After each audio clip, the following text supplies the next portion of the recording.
Let's talk about volunteer management during the holidays with the fantastic Lori Gotlieb.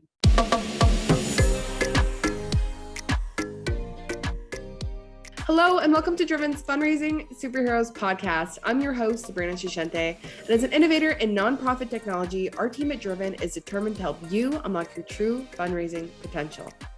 Make sure to give us a visit at trustdriven.com. We'd love to talk about your donor, volunteer, or member management needs.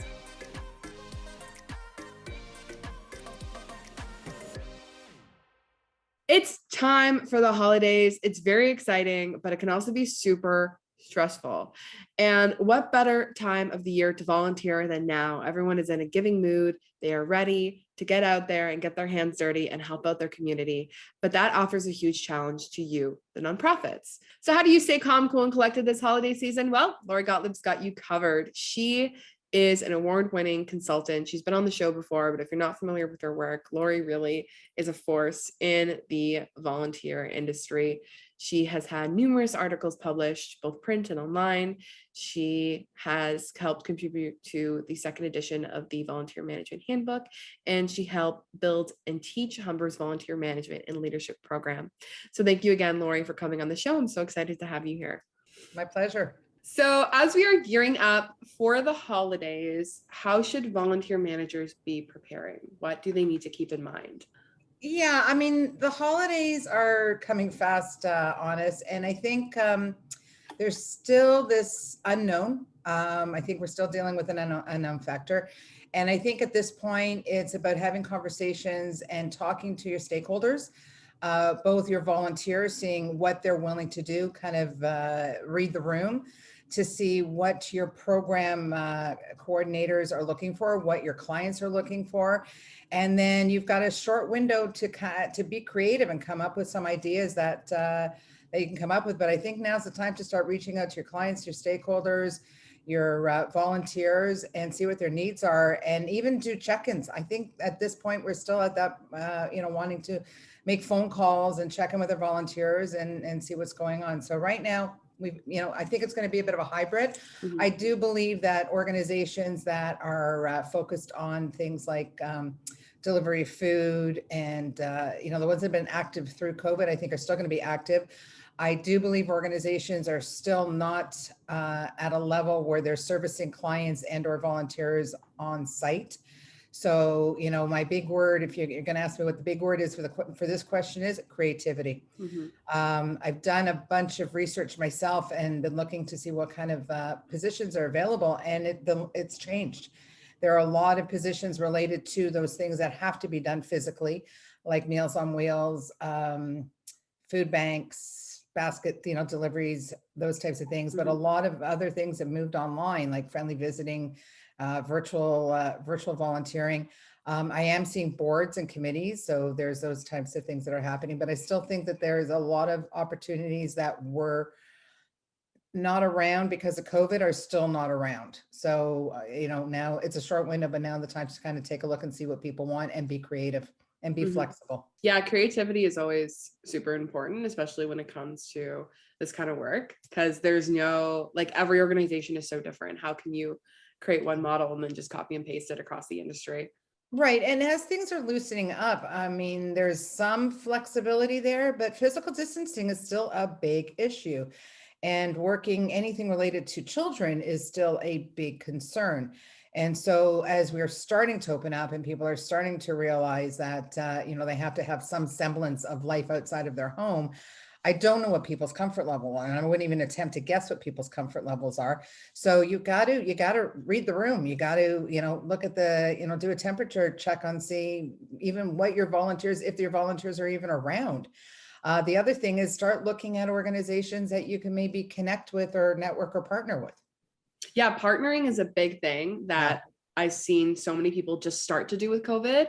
Yeah. And it's like, how have we not been doing this this whole time? Like, even with social media, I've been doing a lot of research into places, apps like TikTok, and people are finding so much more success when they are reaching out to other organizations and other people, even influencers, people in the community, and just bouncing ideas and seeing how they can benefit each other. It's funny you say that, because I've been preaching this virtual volunteering thing for years. and preaching, using your website better and being creative and thinking outside the box. And it took a pandemic for people to embrace it. The virtual volunteering was prime years ago to get people engaged in that. And when they used to say when you worked where, well, you have to have your bum in your seat, we now realize that we're highly productive people not having to physically be in a building. And that translates to volunteerism now. Like it used to be that you had to physically be in the building because the whole volunteer management cycle revolved around that physical contact, whether it was the interviewing, and reading those cues that were nonverbal, whether it was the training, whether it was just the connecting of the volunteers as they're going down the hallways, recognition, the barbecue, the holiday party, all these things were all based on a physical connection. And that's blown up. So, the next thing is going to be is like, how do we better use our websites? How do we better interview or put out information and educate people by using technology? And that I think is going to stick. I don't think that's going to go away. No, it can't. Like it's become so accessible now that I feel like if it would be a clutch to remove it. Absolutely. And therefore volunteer programs are going to have to create hybrids. So I think that's the next level in this world, is hybrid volunteerism, where you kind of flip back and forth between physically going into building and not going into the building, or having a job that can be split between somebody who's willing to go in and somebody who's not willing to go in. So there's a whole potential of volunteer opportunities out there waiting to be created. And we're not there yet. I'm still seeing that traditional model of, things that we normally do. But I'm starting to, as the holiday season, I think we're going to see some very interesting things come out. I saw a couple of postings that were very much, what a great idea. Like that third party model again, where it was always third party for fundraising. Now we're looking at third party for volunteering. Go out and do something. Engage, bake cookies, get your neighbors together and do toy drives, and then deliver those toys to the organization that can then control the distribution of things, drive-through activities. So there's all kinds of stuff that I think that are going to start to come out. Yeah, peer-to-peer volunteering. Yeah, be awesome. And fortunately or unfortunately, the unorganized volunteering. Which from a professional manager volunteers, I always go, because the risks are there, and I always worry about those risks, but that's my job to figure out those risks. Yeah. And the good thing is with the holidays is that people are even more motivated to get involved. But with that comes like an incredible influx of people wanting to volunteer. So how do you even begin to manage this incredible overwhelming feeling of like the numbers overpowering the number of positions? I mean, my first thought is always, you're going to have to be realistic. You just can't take everybody. Right. So the capacity has changed in organizations. So again, like I said, in the first question you asked me, is now is the time to figure out what the capacity is, and talking to your staff, your clients, your leadership team, and see what they have the capacity to do, because it takes a village during the holiday season to do things. The other thing is, like we mentioned before, is that partnership concept. So maybe you're not doing something specifically, but you hook up with another organization like a shelter, but you're an educational organization. You hook up with a shelter and your volunteers kind of work together on things. So I think that, yes, there's going to be an influx of people wanting to get involved, but I also think there's going to be an influx of people that are going to ask to do things at home. And so looking at ways that we can again shift our opportunities. For example, holiday phone calls, where you can take on tons of volunteers, and not only can you call your clients, but you can call your staff, you can call your other volunteers. So volunteers supporting volunteers, because not only is it a happy time, it's also a challenging time. So we have to look at both sides of the coin during the holiday season. And again, this year is going to be challenging. People may not be able to see their grandchildren, their nieces or nephews, because there's still kids are not vaccinated. That is a realistic issue right now. So we're not there, we're almost there. But the other way is, just like I said, networking, being flexible, collaboration. So it's, to me, it's like, this is the podcast of the C's: being creative, being collaborative, being concise, knowing exactly what it is that you need to do, being communicative. So, I think that we just have to be realistic. And if you cannot take volunteers, have a list of places that are looking for volunteers Mhm. and pass them on, or make that conversation to the volunteer coordinator at the local food bank and say, how many volunteers do you need? If people come to me, can I pass them on? So be part of the process, Mhm. and be part of their support team. Again, crossing boundaries, let's break down those walls. Exactly. And are there things that you can do to people who come to you, in addition to referring them to other organizations, to help keep them engaged with you in the future? Or should they focus more on just spreading the love and seeing where they can find the opportunities? It's a good question. I think that there's other ways to give back that are not what I call traditional volunteering. So there may be things like focus groups, or even having them as ambassadors. So I think we can look at different roles that volunteers can get involved in. So, I've thought about that, and I think that was a time to evaluate also what our volunteer programs look like. Volunteers can be a great part of that. It's also a time that you can start educating your volunteers, keeping them connected through, I hate to say the word newsletter. I mean, call it what you want to call it, but a way to keep them informed and connected as to what's going on transitionally in the organization, Mhm. and calls out as to where you can help. Like I said, now's the time to kind of see where those gaps are in your organization and see where your volunteers can get involved in those gaps. So maybe, traditionally they were a tutor, but maybe that ability to be a tutor is also an opportunity to be a writer. Mm. And they could start writing stories or go out and gather stories. So I think it's about remotivating volunteers, and they don't know what they don't know, and they don't know how they can help you.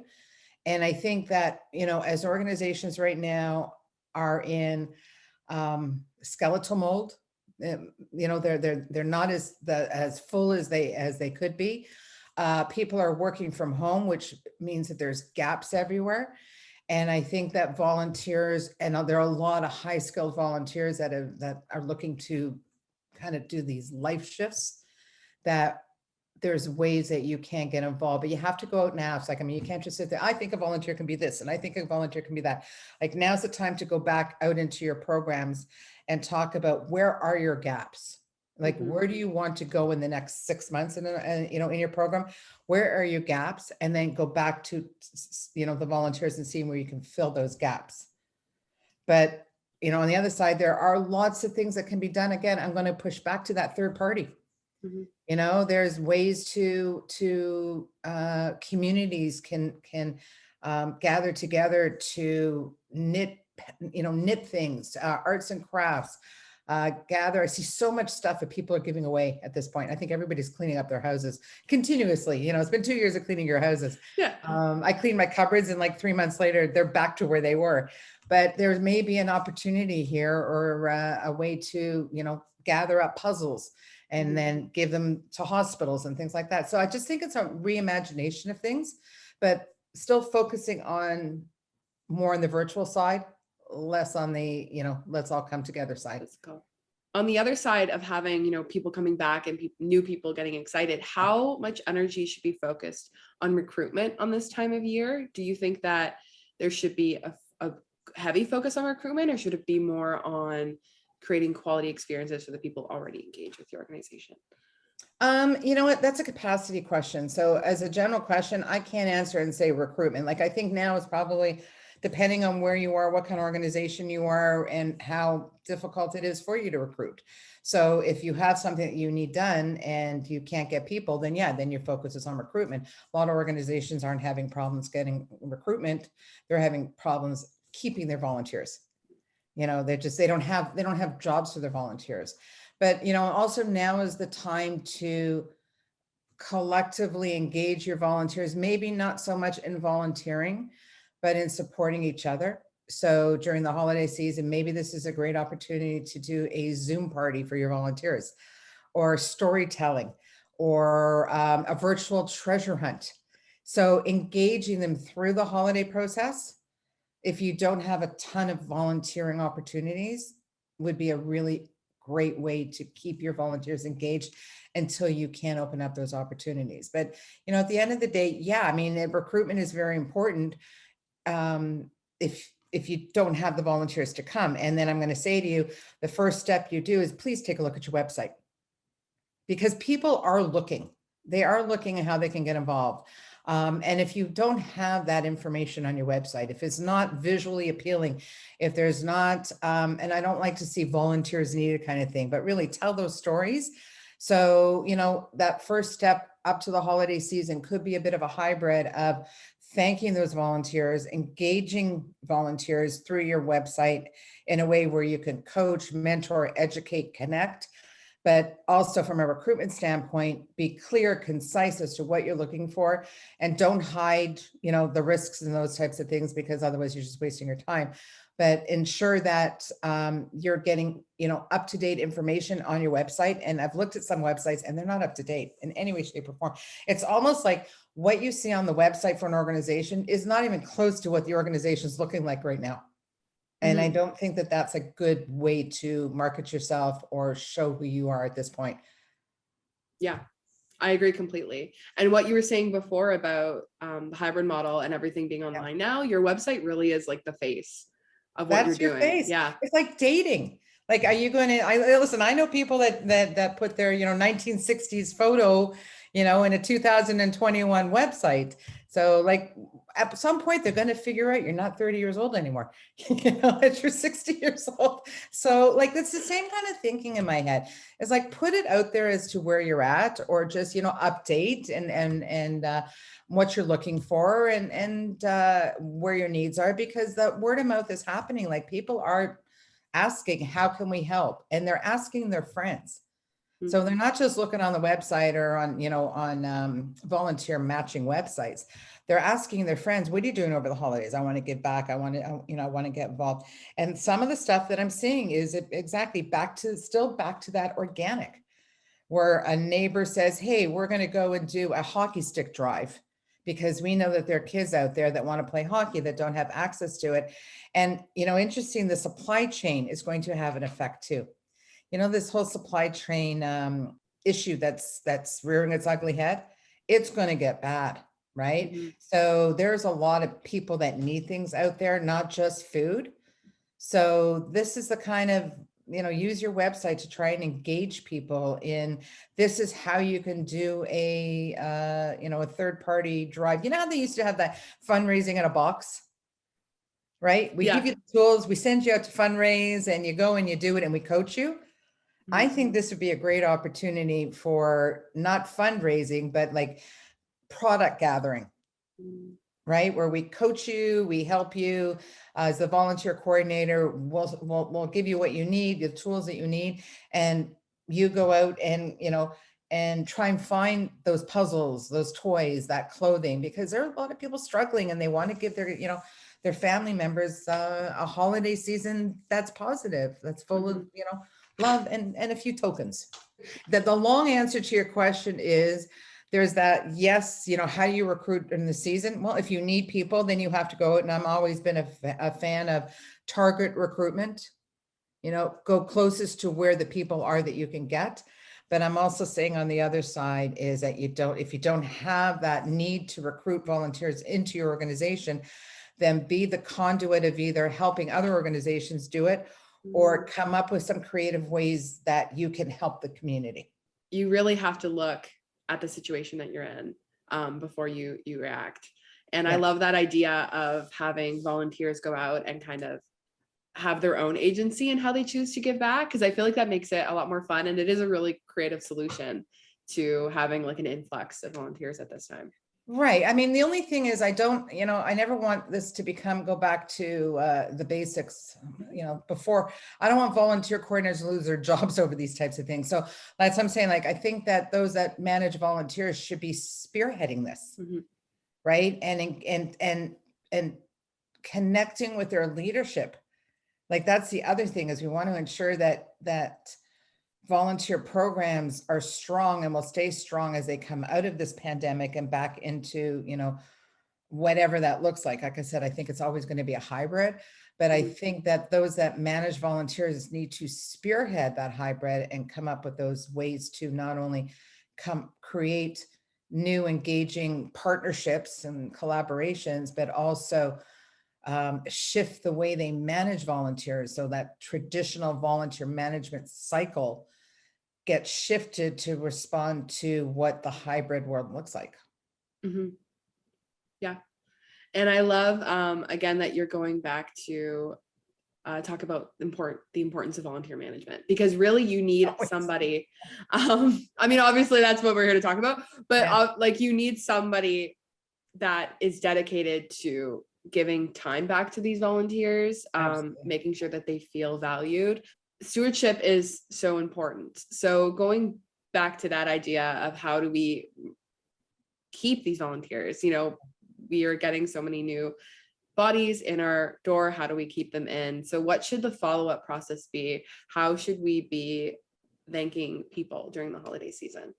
It's a good question. It comes back to planning for it. So not being reactive, but proactive. But I'm starting to see and feel, and, I work with a lot of organizations, and one of my tools in my toolkit is shifting towards education, coaching, mentorship, and communication. So what I mean is, how to keep these volunteers engaged. We're not past the, like I said, the barbecue, that social gathering. So I think, moving into like a Zoom connection is a really good model to start working with. You could have subjects, where you have opportunities for volunteers to join a Zoom call and talk about things. Like there's this real shift to adult learning, micro education. And I think organizations could be really at the forefront of that. And I don't like to use the word newsletter, but keeping people informed and engaged. I think newsletter is an old word, but I think that there's a way to, a monthly check-in, a monthly organizational checkup. So as organizations are going through these changes, that volunteers are informed. Another way to keep volunteers engaged is letting them have a voice. So, that iterative process where you build something, but then you take a pulse and see if that's what you meant to say is actually what happened. So engage volunteers in that way. These are all forms of recognition, appreciation, and acknowledgement, as well as that check-in and that, that emoji, happy Valentine's Day, happy volunteer week. I mean, I find that stuff, it's cute, but it works. It really does, So I think that updated emails, opportunities for partnership, I think there's a lot of different ways to engage volunteers. But, one of the key, I guess, words for that is networking. Mm-hmm. You as the leader of volunteers, looking at ways to network with both your volunteers, but also other organizations, see what they're doing. Like you don't have to reinvent the wheel here. And Zoom parties, I mean, they're so easy to set up. And it's just nice to know that, again, like you have that community right now. They're getting married by Zoom. Yeah. They're being bar mitzvahed by Zoom. Their funerals are by Zoom. So why not volunteer engagement by Zoom? Volunteer connecting by Zoom. Everybody else is doing it. The whole world's doing it. Why are volunteer programs not doing that yet? Gotta get on it. That's the 2022 resolution for everyone listening today. Yeah. So, but use the technology. Friendly visiting by Zoom. My God, so many people have the opportunity now to connect with other people through technology. And I know the question that people are going to, well, a lot of our clients don't have computers. I understand that. And, so letter writing, whatever happened to the old days where you wrote a letter, pen pal, there's solutions for everything. You just have to be creative about that. Well, thank you again, Lori, for joining me on the show. It's always a pleasure. And for those listening, I have linked Lori's website along with volunteer success in the description box. Volunteer Success is actually accepting submissions from content creators. So if you have content surrounding volunteer management, volunteerism in general, nonprofits, nonprofit leadership, you should definitely check this opportunity out. It's volunteersuccess.com, and I have that linked in the description box. And if you'd like to stay updated on everything fundraising superheroes, we'd love to hear from you as well. You can reach out to us at trustdriven.com. There you can listen to past podcast episodes. You can learn more about the work we do at Driven, or you can get in touch with us. As always, thank you so much for listening, and we'll see you next time on Fundraising Superheroes.